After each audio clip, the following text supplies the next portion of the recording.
So we have a mad scientist with us here today, a mad scientist who works a lot in the laboratory, usually has a white coat on and there's steaming vials of something or other always around her because she's a chief scientist of a company called Culture Partners. And as a chief scientist of workplace culture at Culture Partners, I know you're in the lab a lot. But before we go there, I have to know a little bit about this chief scientist, wonderful lady I get to chat with today, Dr. Jessica Kriegel. Jessica, tell us I know you live in California now, but where do you come from originally? I was born in Paris and I grew up in New York City, actually, not far away from where you are. No kidding. In Manhattan? Yeah, in Manhattan. My parents were divorced, so I lived on the Upper West Side and Soho. It was the best of both worlds. It's two very different worlds. Very different. I woke up at one house and would go to Central Park. I woke up at the other house and would walk around the Prada and Gucci stores. It was great. and now it's why you only wear Prada and Gucci. I wish. I don't think I have a single Prada or Gucci thing. Come on, we can change that. We should. Let's do it together, Jim. Good. We'll go shopping. We'll do lunch. The whole thing, you know? Yeah. So where'd you go to school? I went to the University of Wisconsin for my undergraduate. And then hot spot for the New York area kids to go to school? No, it was so bizarre. They called us coasties because we were such foreign animals. They thought I was goth because I wore black. I just said, I'm they not don't understand goth. its uniform. I mean, it's just everyone wears black all the time and they couldn't fathom it. I mean, I didn't even know that the purple color existed in clothing before I got to Wisconsin. And then I did my doctoral degree at Drexel University, actually. Good place to go to school. They're in Philadelphia? Yeah, I wasn't in Philadelphia. They had a satellite school for a few years in Sacramento, California. So I got to attend that one and they've since closed it, but I was just perfectly timed. And you live in Sacramento now? I do, yeah. Yeah. Good spot. You love it? I love it. It's so easy to live here. Much easier than living in New York City, I'll tell you that. I'd be quite sure of that. New York City is not an easy place to live right now. True. So tell us, you wrote a book that was a big hit in 2016 called Unfairly Labeled. What was it about? How did you come to write it? Unfairly Labeled was about generational dynamics at work. And it was a result of my dissertation research when I did my doctoral degree. I was studying millennials and Gen Zers. I went into it with a thesis that every generation was different and we needed to understand how they were different in order to most effectively attract, retain, and recruit them. And it turns out I was dead wrong, that so many of what we think we know about each generation is really unconscious bias and stereotyping. And my research surprised me, and I thought everyone needs to know this. So I wrote the book without really an intention other than I just think this is information people need to have. And it was so perfectly timed because it was at the moment in our history when we were obsessed with millennials and everyone was talking about millennials and what to do about millennials. And my message was counter-cultural. It was saying, that's not a thing. Stop talking about that. And it was a bit refreshing for leaders who could see that perhaps we were going overboard on the millennial hysteria. So that was where I got my start. And that's actually how my keynote career started, was people wanting to hear me talk about this millennial fad. And so you didn't do anything like bring data to the table, did you? Oh, yeah. I mean, that was my differentiator, was the data that I brought. Let me give you some examples. Millennials are commonly known to be less loyal to their employers than older generations. And the Employee Benefits Research Institute measures tenure at companies based on age. And if you look at the data on its face value, it does look like that. 25 to 35-year-olds, their average tenure is 3 years at a company. 55 to 65-year-olds, their average tenure is 10 years at a company. So you look at that and you say, look, young people are less loyal. The interesting part about that is if you dig a little bit deeper, you identify that the Employee Benefits Research Institute has been doing that research for 60 years. And 60 years ago, the numbers were exactly the same. So that is a life stage issue, not a generational issue. The story we've come up with that they have ADD and they're entitled and therefore they don't stay, that's not the case. We're earlier in our career. We don't know what we want to do for a living. We're exploring our options. We find out another opportunity. We go for it. Later in our career, we're closer to retirement. We've got a pension. We've got, whatever it is. That's why. So digging beneath the surface level of the data was where I found these insights that, so much of the media hypes these catchphrase type headlines that get attention, but it's not actually truth. I can't wait to have a subsequent conversation with you, because we just did research.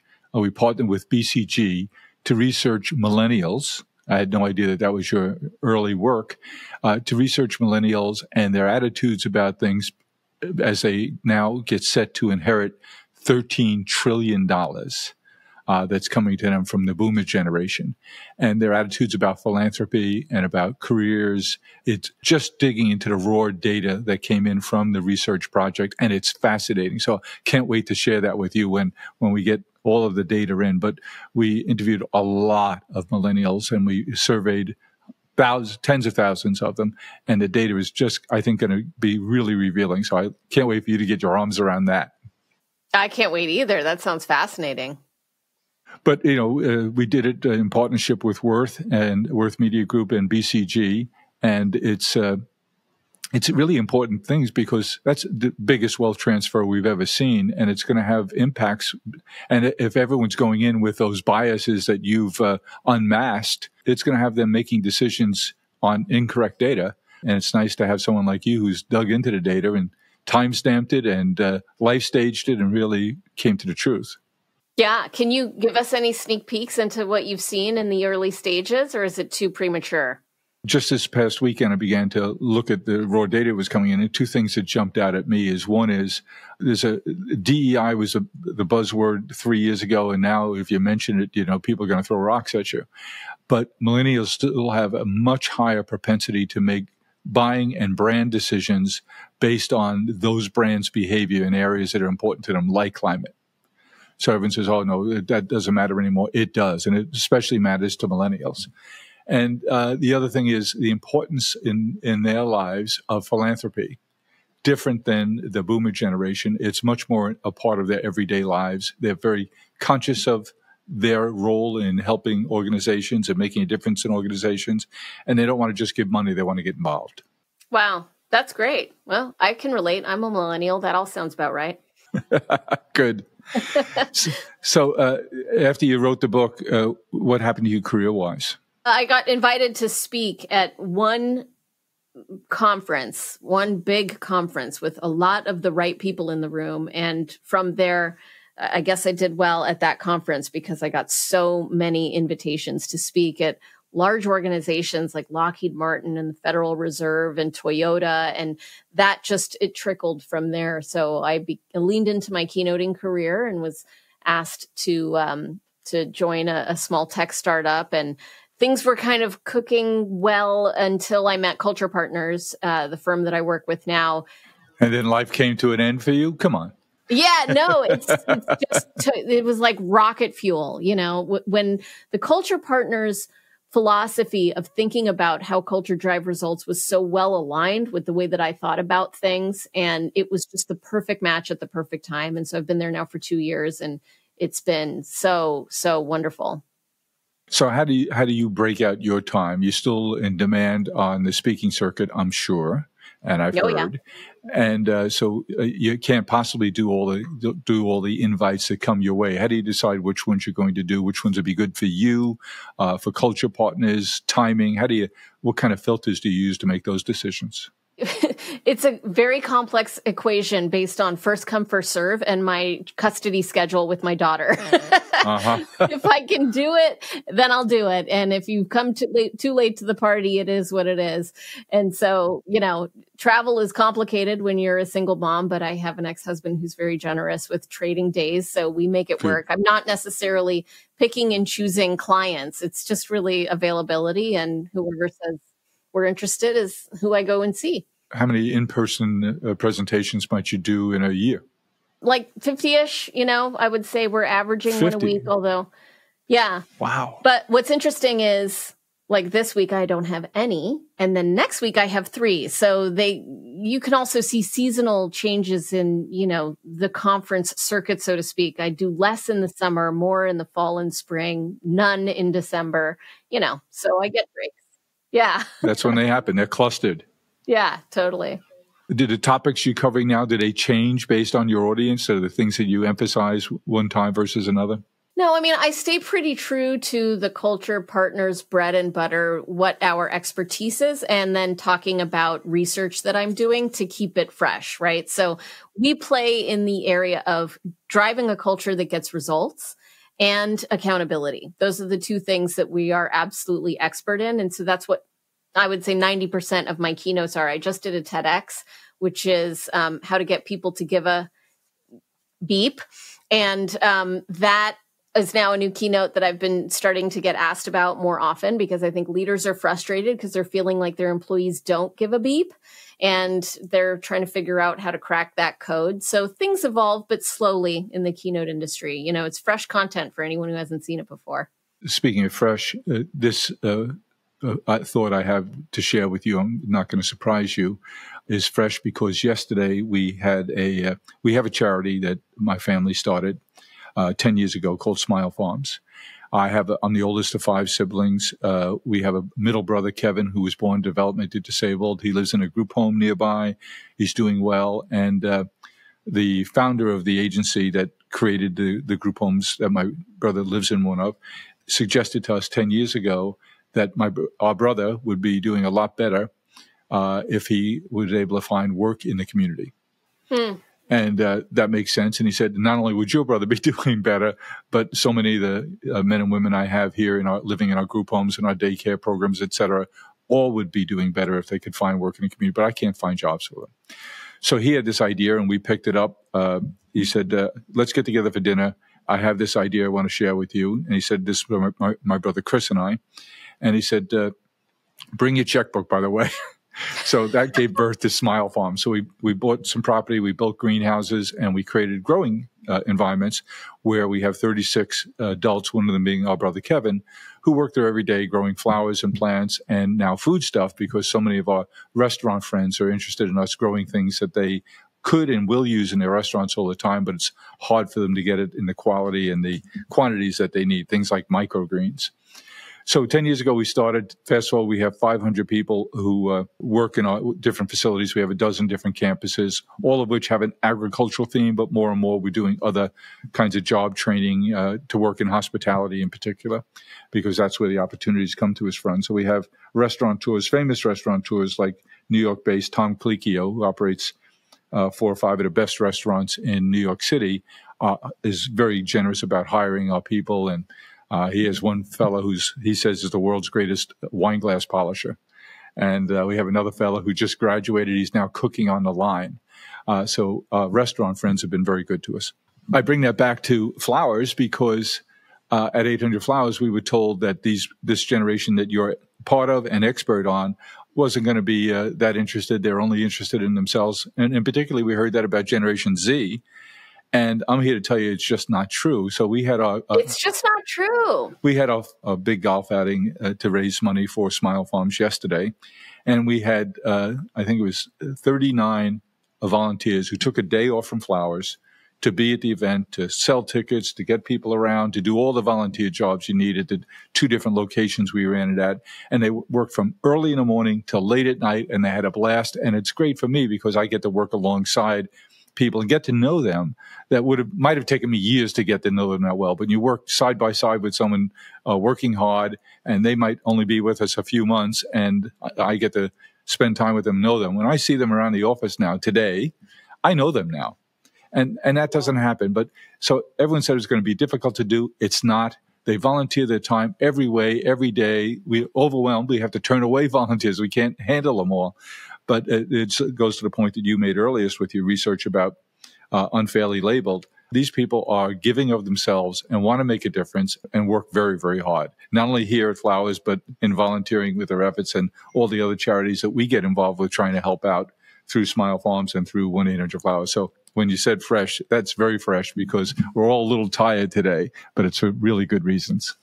Well, the thread that I hear in everything that you just shared is usefulness. We want to be useful. It is in our human nature to have meaning in our lives, and that meaning comes from being productive towards something, right? And that to me looks like finding meaning in work, but it also looks like finding meaning in volunteering. It also looks like being useful. I mean, the time I called 1-800-Flowers was when my cousin had a bad day at work and she was in a bad mood. And I said, I'm going to do something to make her feel better, if only because that would have made me feel useful today, And there it was. And it blew her mind because it was wildly unexpected.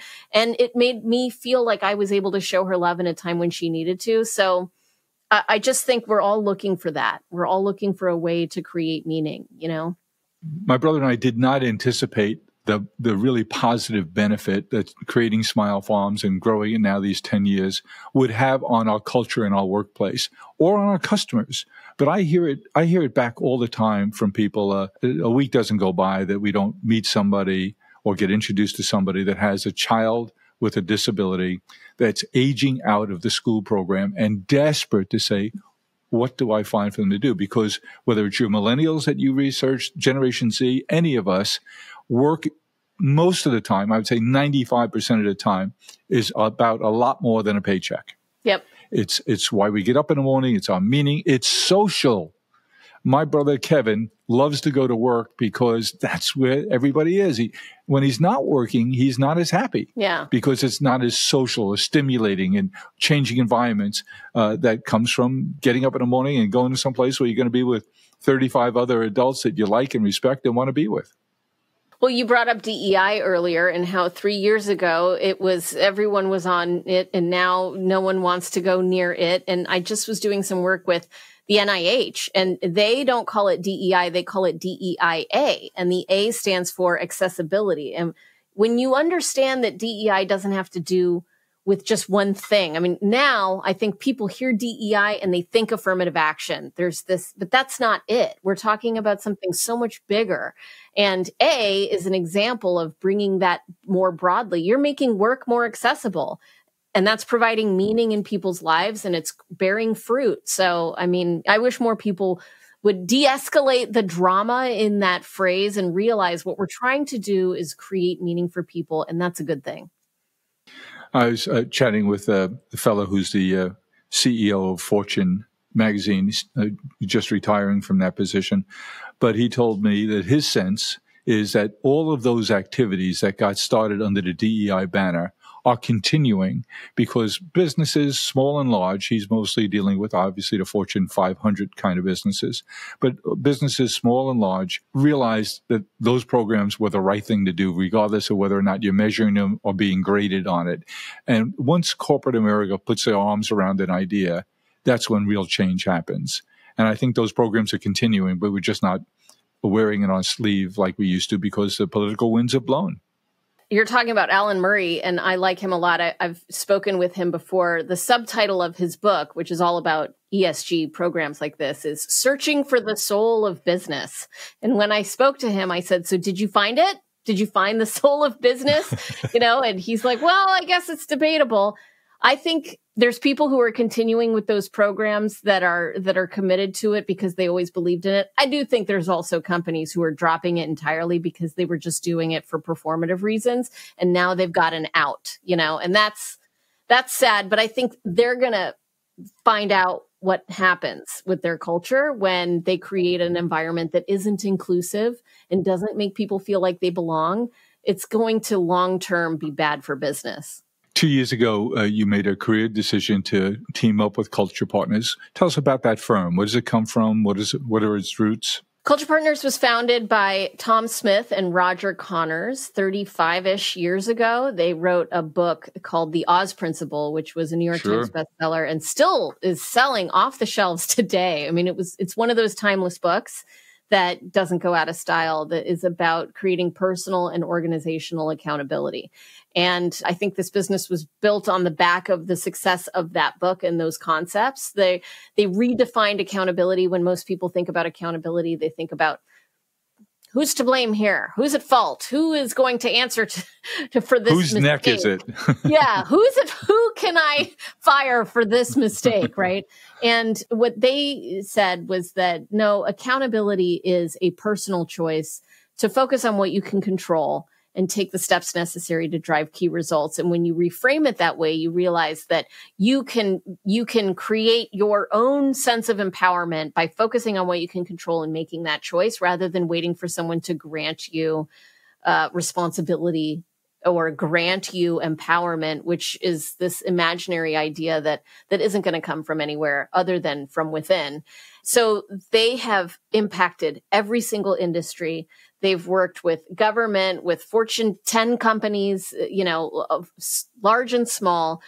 For 35 years now, we've been in business. And now Joe Terry is the CEO of Culture Partners, and he's taken it into its next chapter, which is, modernizing the organization, still using the same great frameworks that Tom Smith and Roger Connors invented, but really taking the business model into its next iteration and into the future for the long-term success of what we're doing. Well, 2 years ago when you joined Culture Partners, we were still dealing with COVID. I guess we'll always be dealing with COVID, but we were in the thick of it then. Yeah.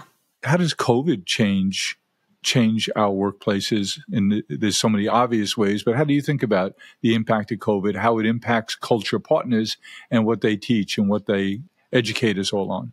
I think that COVID had some small silver linings to it. And one of them was a reframing or a perspective analysis that everyone got to go through about the meaning and importance of work in their lives, the balance of work, and making intentional decisions about how and where we wanted to spend our time.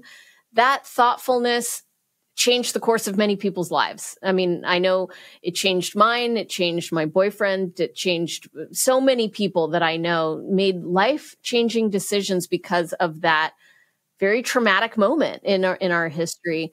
And, from a business perspective, I'll tell you, Culture Partners struggled because we at that time weren't necessarily super prepared for virtual delivery, but got prepared pretty quickly. And we saw the balance of our business happen virtually for a while.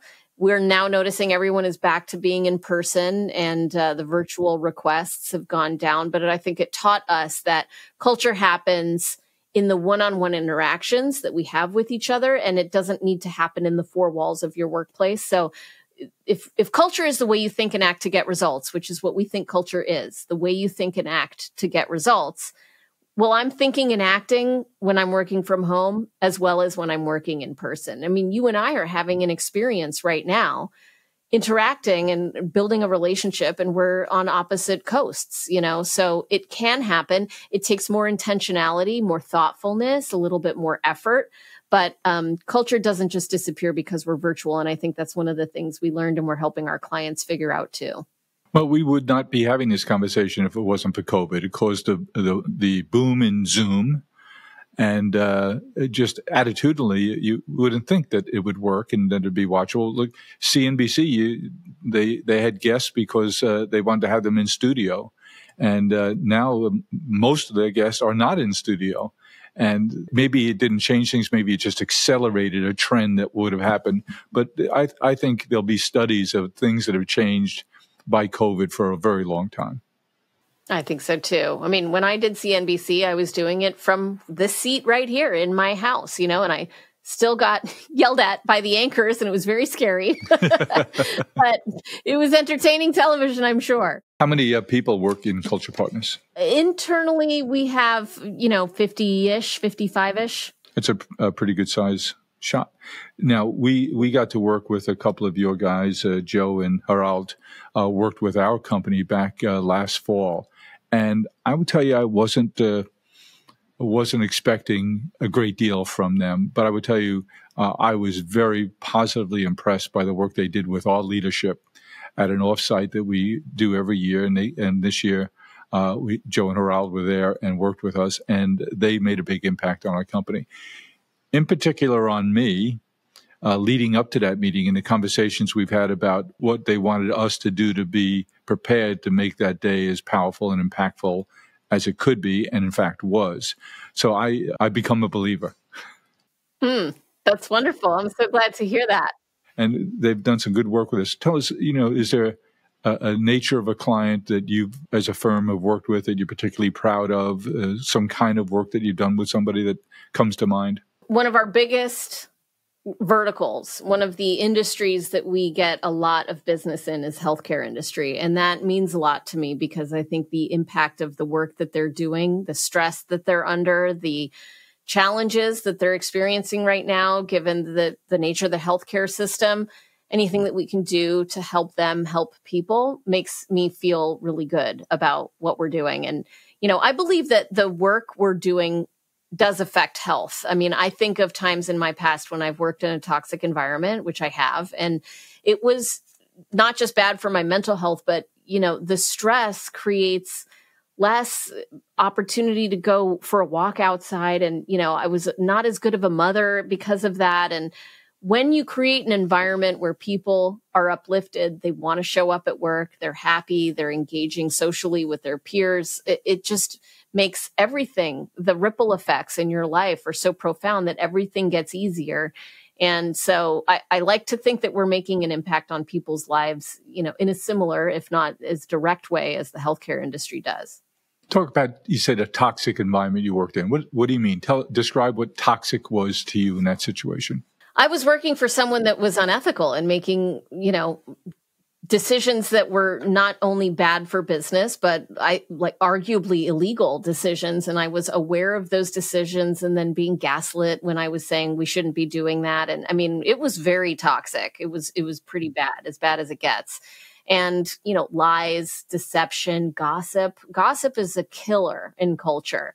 And, my philosophy is if the person isn't in the room, I don't want to hear it. Bring them in the room and then we'll have the conversation. It's so easy to fall into the gossip trap. And there was so much of that it weighed on me, it weighed on me and I had to get out of there as quickly as I could. Are there clients that you work with that you just think they're not going to get it? It's maybe not the best use of our time. No, absolutely not. I would never admit to that, even if there was. But what's interesting? And name names here. Come on, Doc. Yeah, sure. So first of all, no, I mean, I would say that interestingly, not many of our clients come in with a super toxic culture because I think those people don't value culture. Self-select. And so they're not our clients. Most people are actually pretty great cultures and they just want to become exceptional, or they have exceptional cultures and they now have huge new goals that are transformative in nature and they need to transform the way that people think and act in order to achieve those goals. And they know that culture is the way to go about doing that. So we actually get the privilege of not working with a bunch of broken cultures because they're not calling us. If they cared about culture, they wouldn't have such broken cultures, right? I'm guessing that there are CEOs that you've worked with in more than one company. So they got to know you and your team. They've had you in, do some work for them, with them. And then 5 years later at a new shop, they're CEO of a new place. And are they calling you back then? Yeah, that's actually our largest source of leads is people who've had a previous experience with us and have now moved to a new company. And they walk in and say, oh, these people are missing the mark. Because what we're expert in is helping you create intentional ways of thinking and acting to get results. And so often people think of culture as something touchy-feely. They think it's ping pong tables. Maybe we're going to have kombucha on Fridays and that's going to somehow drive results. Or, we think it's a leadership retreat. We're going to get everyone together in Napa. We're going to spend $50,000, send them on hot air balloons. We're going to do our Myers-Briggs and that's going to something culture, and those things are great. And I'm not against retreats. I think retreats are really powerful tools to build relationships, but it doesn't necessarily move the needle on the way that people think and act at work. And so that's what we're very intentional about, creating simple frameworks for people to be able to shift their culture according to the needs of the organization at the time. We're always having to change. The competitive landscape changes, M&A activity, technological evolution, new leadership, new structure, whatever.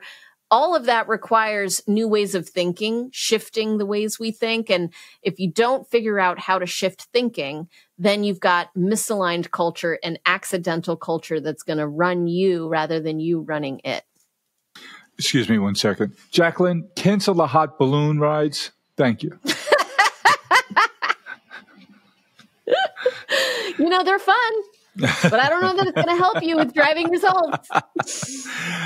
You guys have a phrase that I've heard all of your partners use, which is purpose plus strategy equals culture and results. Yes, purpose plus strategy powered by culture equals results. That is the culture equation.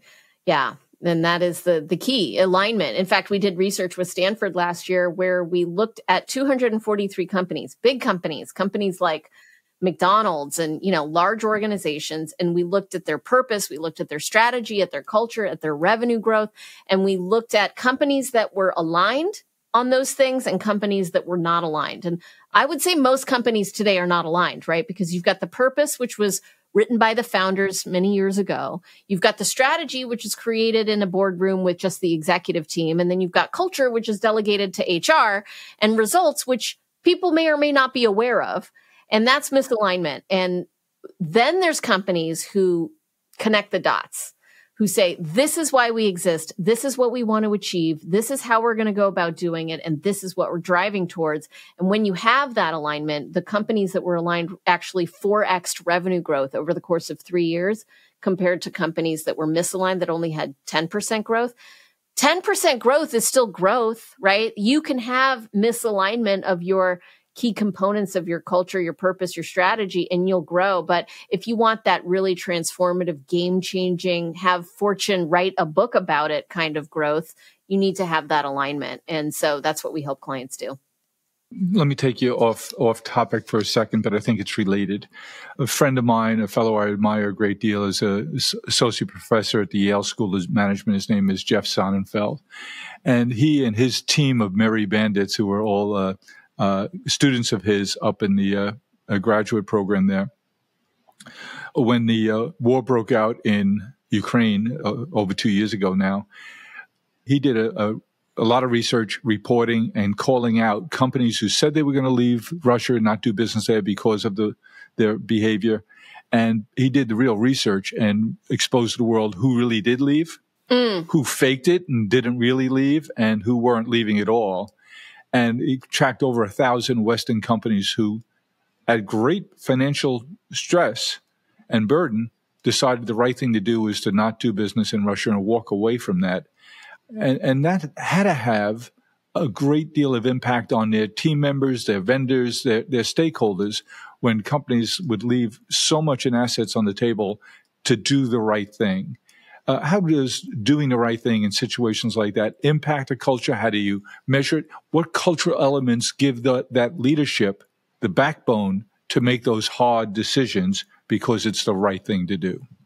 That's such a good question. And I don't think it's off topic. I mean, you have an experience company. You help people create experiences for people in their lives. We do too. We believe that experiences are the foundation of culture and everything that drives results. And so when I work for a company and the leadership makes a decision or not, that's an experience I'm having as an employee or as a consumer, right? And that experience is going to lead me to a belief. When someone receives flowers, that experience leads them to the belief that I'm loved. Someone sees me. Someone wants me to feel better. Someone wants me to feel loved, right? That is a super powerful belief to hold. And so when I have an experience. And it's a bit of an exposure too. You're taking a chance as the gifter to express yourself. Yeah, totally. And so when I'm an employee and I have an experience that my leadership team made a decision or didn't make a decision, both of those are experiences that will lead to beliefs. And the belief is either these people get it and they care, or these people are greedy profit mongers and they don't care and they're just going to do whatever makes money. And that's going to lead me to take an action. And as you saw in your research, there are people today who feel like if I'm not aligned from an ethical standpoint, a value standpoint with my company or with this company that I might purchase something from, then I'm going to opt out because it doesn't make me feel good. And that's the action that will lead you to a result, which is the sales or the retention of your talent or not. And I think that what's different now than ever before is that information is now multi-directional. 40 years ago, meaning information went one way from the top to the bottom, right? Now you've got social media. People are going on TikTok and exposing bad management. I'm subscribed to the anti-work subreddit because it's fascinating to see people publishing text messages they're receiving from their manager about how they're being treated. And now you're seeing the innards of companies that you never saw before, thanks to, the internet. Somebody clandestinely recording their exit interview. Totally. And that makes headlines. Then CNN is like, can you believe the CEO, how they talked to the team right before they got laid off or whatever? And it ruins the reputation of the CEO. What that means is this transparency is going to require companies to walk the walk a lot more than ever before. And your example of this person checked out who was faking it and who was really doing it. Those that were faking it, they're probably in a world of hurt for a short period of time. But I think people who make those kind of decisions consistently. And so they're going to get found out and they are going to suffer. Their business results will suffer because of it. In the short term, they may not. In the short term, they're probably going to do well. But in the long term, no way. 29 companies either sued or threatened to sue Professor Sonnenfeld and his team. Again, all but one are volunteers, students, and not one of them followed through. Of course. They don't want the press. Yeah, that's amazing. They found out that the press was kind of brutal. I've got to find this research. I'm fascinated now to know. I'll send you a link to it, but they keep an ongoing track on this, and it's really, really interesting stuff. Oh, that is interesting. You get to do business all over the world. We tend to think because we're fortunate enough to have a big and healthy, robust market here in the North America, that everyone behaves like us in the world. But European companies, for example, got laughed at recently with some European business leaders when I was talking about how many days we're in the office, and they're looking at me like, we're 5 days in the office. Europe seems to have gotten over COVID a lot quicker, and they don't know what we're talking about here, about having a difficult time getting back into the office. How do you see differences around the country and around the world, and how countries think and behave, especially when it comes to culture? It's profound. The differences are profound. And what's interesting is I've done a lot of research on the intersection of country culture and workplace culture, and in global organizations, which trumps which. Because you've got country culture overlaid with the corporate culture. And so which one is going to win in those situations? And I've had the privilege of doing work with, cultures that are completely unlike mine. So for example, last year I went to Saudi Arabia and I was speaking to one branch of the government that is working on completely reinventing itself. Vision 2030 is something that the royal family has put out as a goal, which is to diversify their portfolio in the way that Saudi Arabia makes money, but also to increase equality and women's rights in Saudi Arabia by 2030. They have all these mandates. And so now everyone has to kind of get in line accordingly. And what they've all decided is that culture is the only way this change is going to happen. This is a cultural issue, not a strategic issue. And ultimately what I found is that even though the types of changes that are necessary in each place, and the challenges maybe 5 days versus 3 days, vacation time, in office, out of office, whatever, they may be different. People are people at the end of the day. And the model is true for everyone, that you want to create intentional experiences that will lead to beliefs that will align with the actions you want people to take and therefore get you results. That doesn't change no matter where you are. My dad, interestingly, went on a motorcycle trip around the world for 12 years. He was a CEO of he was crazy. CEO of a successful business. Well, successful is a generous word. I mean, He was CEO of a business. We'll say that. Okay. And he shut it down one day, bought a motorcycle with a sidecar. This was in 2005, and left on a road trip that lasted 12 years long. And he went to basically almost every country. And that was his biggest takeaway from the trip. Wow. Is people are people everywhere.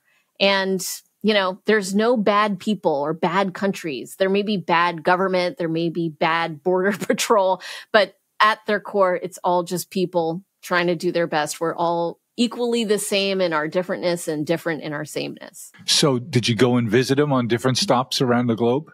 Yeah, that was the best part. Whenever there was a country he was going to that I thought, there's no scenario where I will ever visit that country other than right now when my dad's there, I would go. So I went to Colombia, and I went to Namibia, and I went to Kyrgyzstan, and there was another one. But yeah, I went to some very cool places with him. And well, not only is he an adventurer, but so are you. Yeah, well, I was an adventurer by, by proxy, I guess. I would just go for a week or two. But what was amazing about him, like when we went to Kyrgyzstan, India, that was the last place I went. When we went to Kyrgyzstan, though, he arrived there 2 weeks before me. And I land in Bishkek, which is the capital of Kyrgyzstan. And I knew that. Of course, as all your listeners did too. And a couple days after I landed was his 60th birthday, and he had 30 people show up for a party.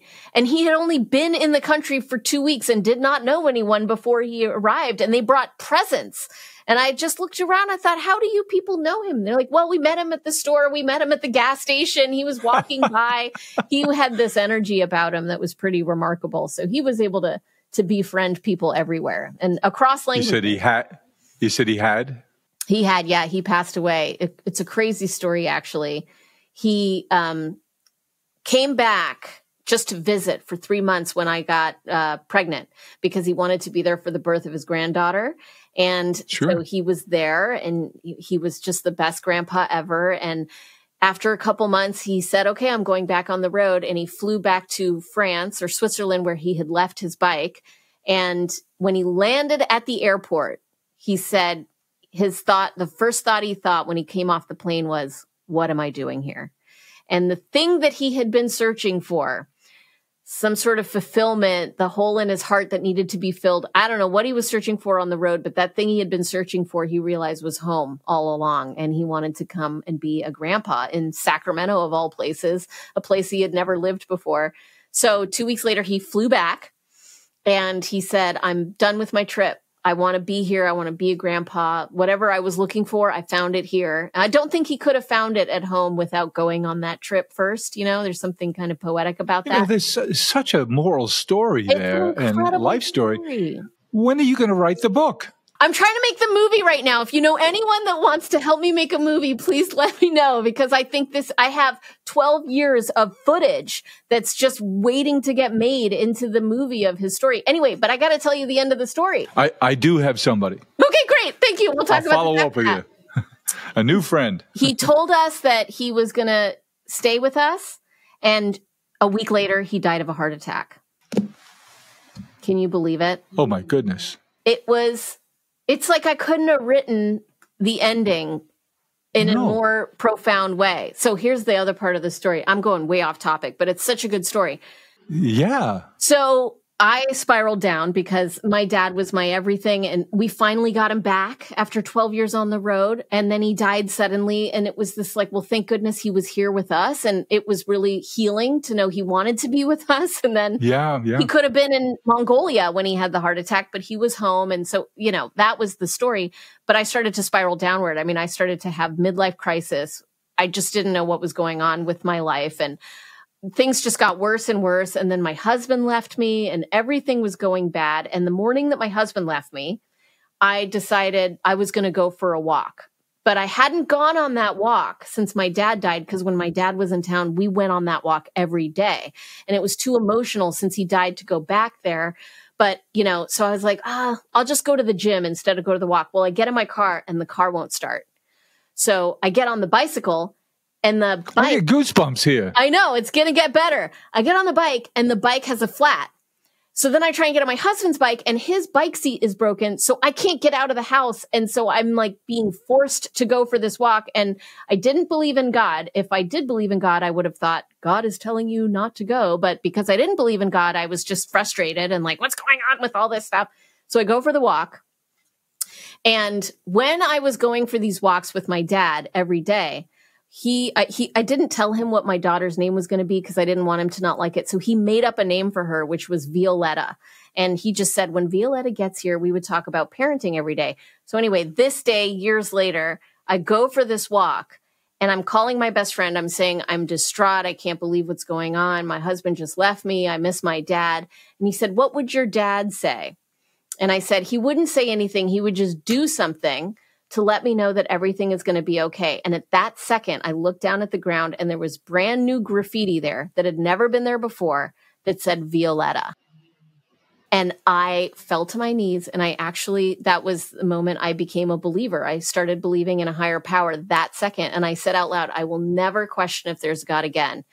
And that was it. And then it sent me on this journey of seeking. And now I'm in seminary, actually, trying to understand what that higher power is exactly, because I had never been to church before, so I didn't know anything about it. And so it felt like my dad's trip, which was his journey, he called it the timeless ride.